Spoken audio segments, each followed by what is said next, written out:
앞 시간에 15절에 나오는 솔로몬 왕이 술람미 여인을 향해 하는 말을 살펴보았습니다. 내 사랑아, 너는 어여쁘고 어여쁘다. 내 눈이 비둘기 같구나. 이게 바로 하나님이 우리를 향해 하시는 사랑의 고백입니다.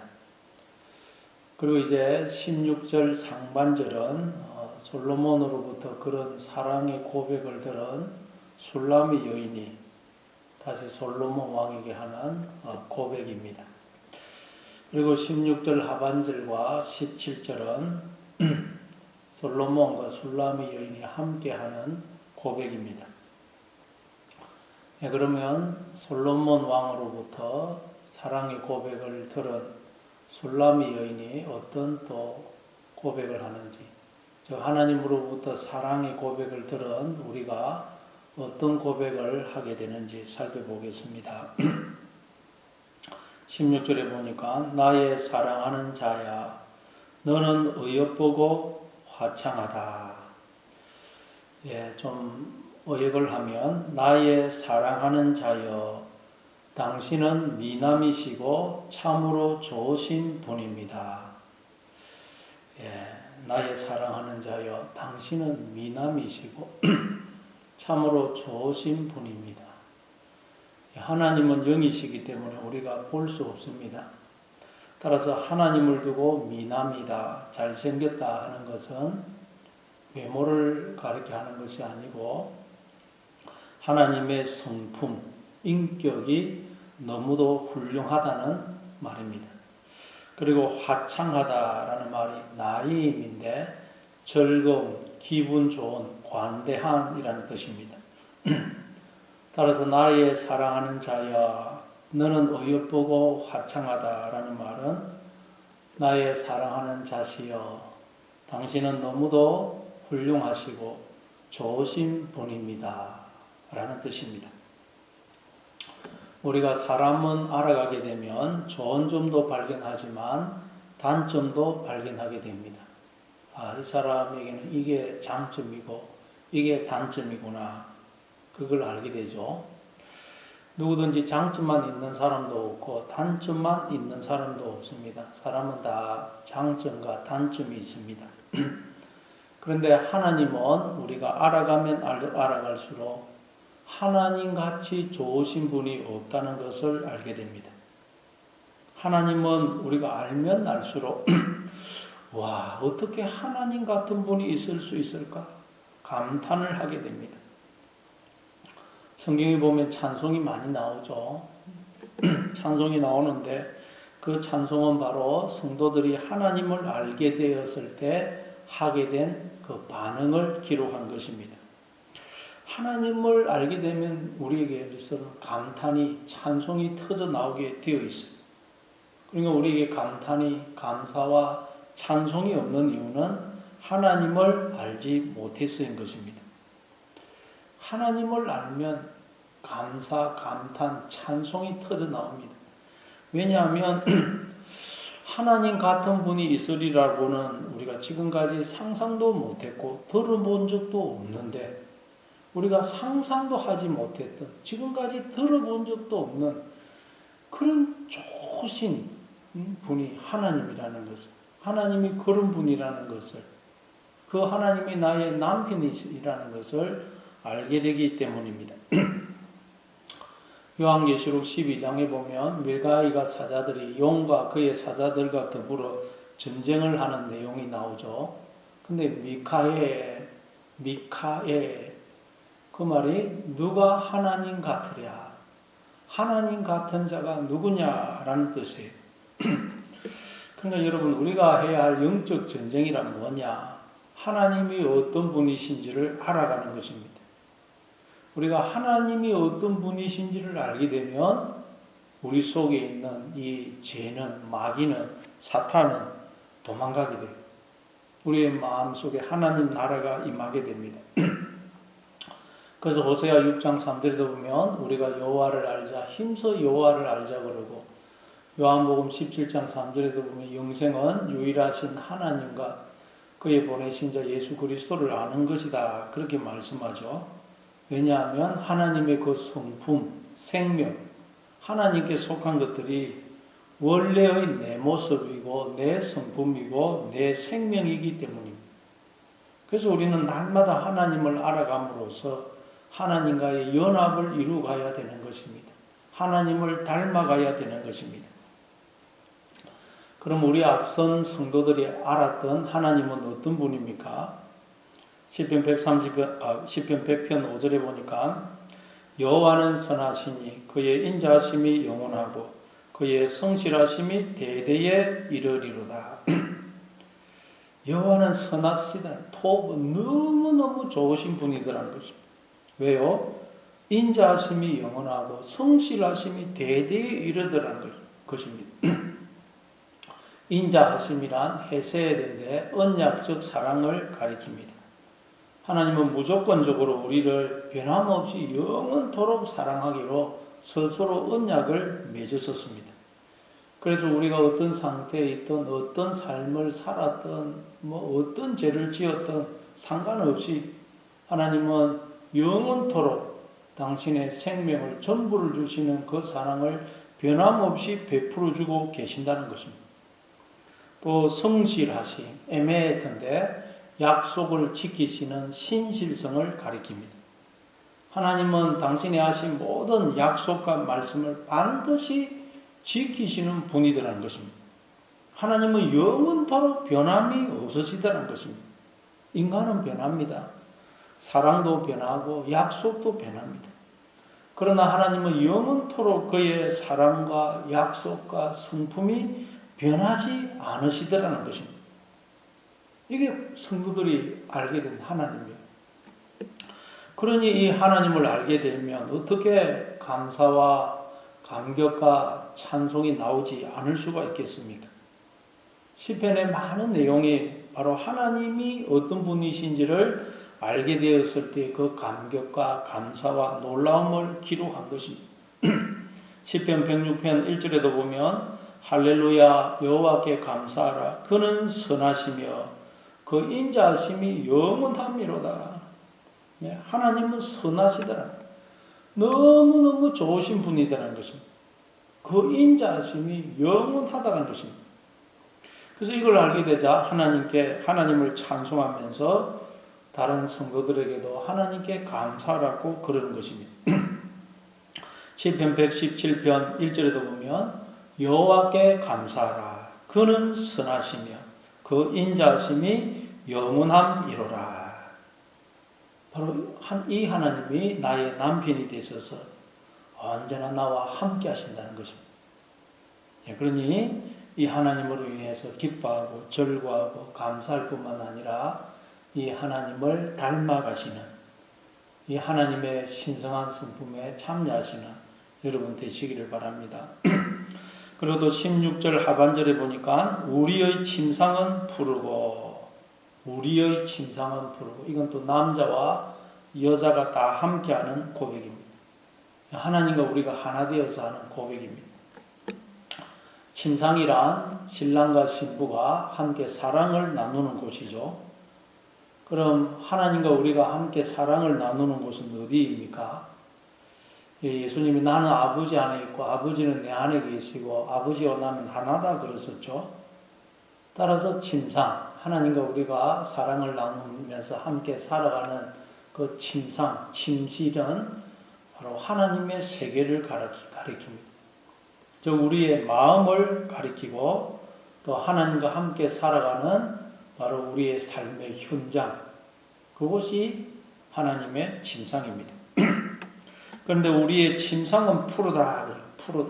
푸르다는 말은 생명력이 넘치고 늘 새롭다는 말입니다. 우리가 하나님과 함께 살아가게 되면 우리의 심령과 삶에 늘 생명이 넘치고 즉 기쁨과 감사와 즐거움이 넘치고 그게 또 날마다 새롭다는 거예요. 왜냐하면 하나님은 우리가 알면 알수록 날마다 새로우신 분이기 때문입니다. 예레미야가 3장 22절 23절에 보니까 여호와의 인자와 긍휼이 무궁하심으로 우리가 진멸되지 아니함이니이다. 이것들이 아침마다 새로우니 주의 성실하심이 크시도소이다. 그리고 시편 4편 7절 8절 주께서 내 마음에 두신 기쁨은 그들의 곡식과 새 포도주가 풍성할 때보다 더하니이다. 내가 평안히 눕고 자기도 하리니 나를 안전하게 살게 하시는 이는 오직 여호와이시니이다. 우리의 인생은 하나님과의 결혼 생활이라고 그랬죠. 우리는 다 하나님이 영으로 생명으로 장가를 오셔서 하나가 되어 주심으로 이렇게 생명으로 존재하고 있는 것입니다. 우리는 다 하나님과 결혼한 상태입니다. 따라서 이걸 우리가 기억하고 하나님의 그 다스림을 받아들이게 되면 우리는 하나님과 함께 침소에서의 그 기쁨과 즐거움을 누리는 삶을 살게 되는 것입니다.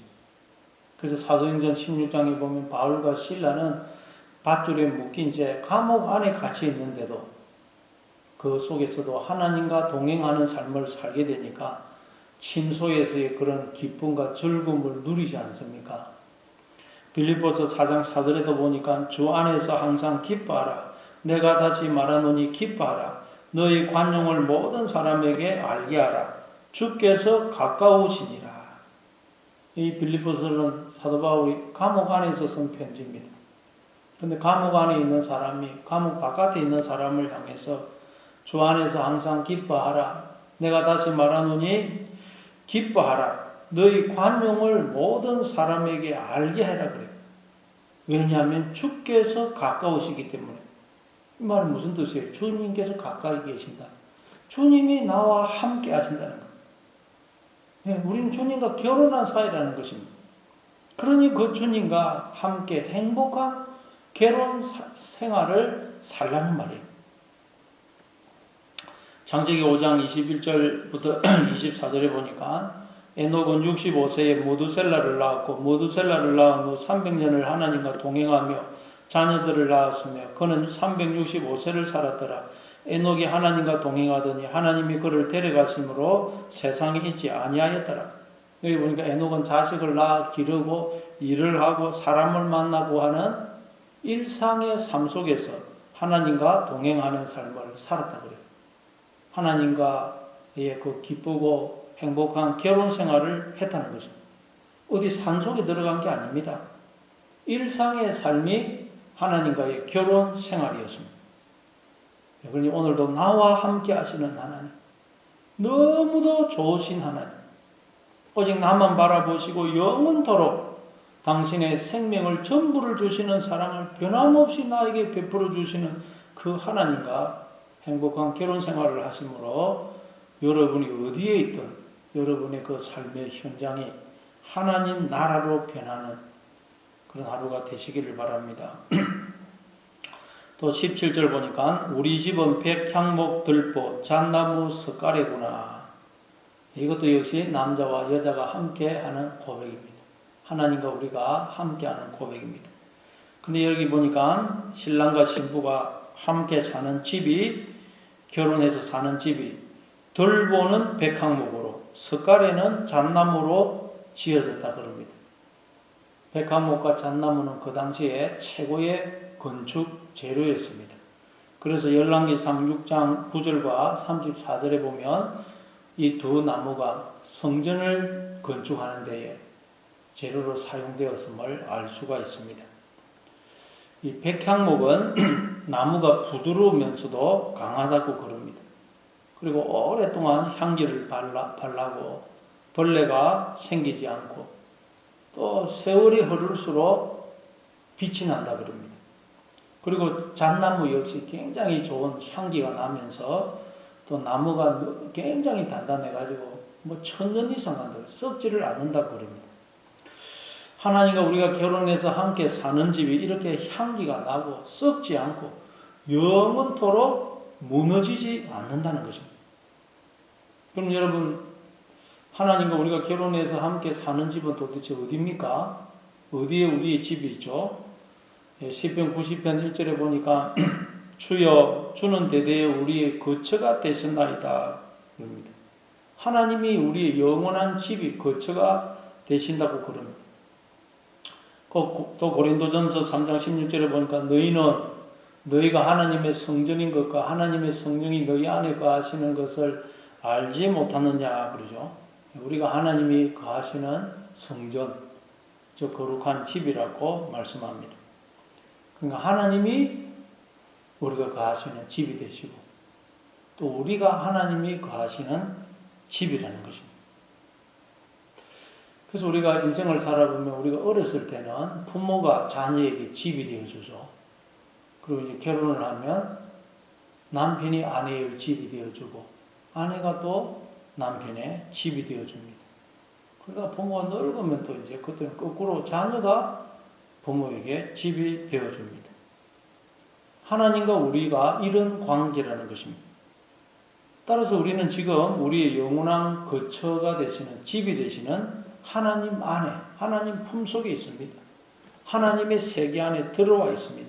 그리고 또 하나님도 우리 안에 들어와 계시죠. 우리를 집으로 삼아 우리 안에 거하십니다.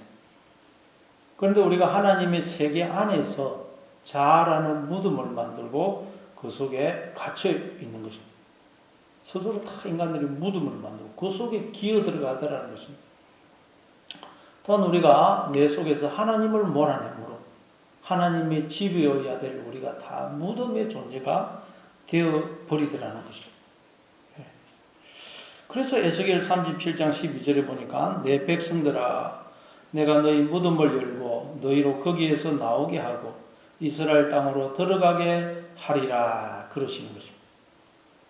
오늘도 그 여러분의 좁고 악취 나는 자아라는 무덤에서 나의 생각이라는 무덤에서 나와 하나님의 세계 안으로 들어오시기를 바랍니다. 눈을 들어 하나님을 바라보시기 바랍니다. 창세기 15장에 보면 아브라함이 자기의 생각이라는 자아라는 무덤 속에 갇혀 있다는 것을 보게 됩니다. 그래서 하나님이 찾아오셔서 아브라함아 두려워하지 말아라. 내가 너 방패요 너의 지극히 큰 상급이니라. 그러니까 아브라함이 무덤 속에 갇혀서 그걸 알지를 못해서 뭐라 그럽니까? 주 여호와여 무엇을 내게 주시려 한나이까? 나는 자식이 없사오니 나의 상속자는 이 다메섹 사람 엘리에셀이니이다. 주께서 내게 씨를 주지 아니하셨으니 내 집에서 길린 자가 내 상속자가 될 것이니이다. 아브라함이 자기 생각이라는 자아라는 무덤 속에 갇혀 있음을 알 수 있습니다. 그래서 지금 하나님의 세계를 보지 못하고 하나님이 자기에게 주신 그 복들을 발견하지 못하고 자기에게 없는 것을 보고 나는 뭐도 없다. 그래서 그냥 우울과 목마름에 사로잡혀 있어요. 기쁨이 없고 감사가 없습니다. 그때 하나님은 어떻게 하십니까? 5절에 보면 그를 이끌고 밖으로 나가 이르시되 하늘을 우러러 무뼈를 셀 수 있나 보라. 또 그에게 이르시되 내 자손이 이와 같으리라. 아브라함이 여호와를 믿으니 여호와께서 이를 그의 의로 여기시고. 하나님이 좁고 어둡고 냄새나는 자라는 장막 안에 그 장막 안에 갇혀있던 요 아브라함을 끄집어내어서 하나님의 세계 안으로 들어오게 하세요. 하나님의 세계를 보게 하십니다. 하늘을 우러러 무뼈를 셀 수 있나 보라. 내 자손이 이와 같으리라. 눈을 들어서 너 하나님 하늘을 봐. 너는 지금 하나님의 세계 안에 들어와 있어. 내가 너에게 하늘에 속한 모든 신령한 복을 주었고 지금도 주고 있고 앞으로 영원히 줄 거야. 그런데 네가 지금 자아라는 무덤 속에 갇혀 있어서 그걸 보지 못하고 있는 거야. 라는 말이에요. 그래서 아브라함이 이제 그때 하나님의 말씀을 믿었는데 그게 아브라함의 의로 여기서다. 그러니까 여러분 우리가 어떻게 할 때 의롭게 된다는 말이에요. 하나님의 말씀을 듣고 나의 자아라는 무덤에서 나와 하나님의 세계를 바라볼 때, 그래서 하나님의 세계를 살 때, 하나님과 행복한 결혼 생활을 살 때, 그때 우리가 의롭게 된다는 거죠. 무덤에서 안 나오면 절대 우리는 의로운 자가 될 수 없어요. 무덤에서 나와야 됩니다. 혹시 여러분은 지금 어디에 갇혀 있습니까? 하나님의 세계를 보지 못하고 눈에 보이는 것만 바라보고 있지는 않습니까? 그래서 그냥 나에게 없는 것 때문에 우울해하고 목말라하고 있지는 않습니까? 내 인생은 왜 이럴까? 내게는 왜 이게 없을까? 이것만 있으면 행복할 텐데 그러고 있지는 않습니까? 나의 자아라는 무덤에서 나와 하나님의 세계 안으로 들어오시기 바랍니다. 그래서 하나님이 나에게 주신 하늘의 별처럼 많은 복을 발견하고 그 복을 기뻐하고 즐거워하시기 바랍니다. 그래서 여러분의 삶의 환경이 들보는 백향목이요, 석가래는 잣나무인 집으로 하나님의 세계로 변해서 하나님의 세계 안에서 하나님의 품속에서 하나님의 집 안에서 쉼과 기쁨과 행복을 누리는 여러분 되시기를 바랍니다. 그래서 여러분도 하나님의 집이 되어서 다른 이들에게 집이 되어 주시기를 바랍니다. 남편에게, 아내에게 집이 되어 드리고 또 여러분 주변의 사람들에게 하나님의 집이 되어 드림으로 그들이 여러분의 품속에서 여러분으로 인해서 힘을 얻고 상처를 치유받고 위로받고 회복되고 용기를 얻고 살아나게 하는 그런 하나님의 집으로 살아가시는 오늘 하루가 되시기를 바랍니다.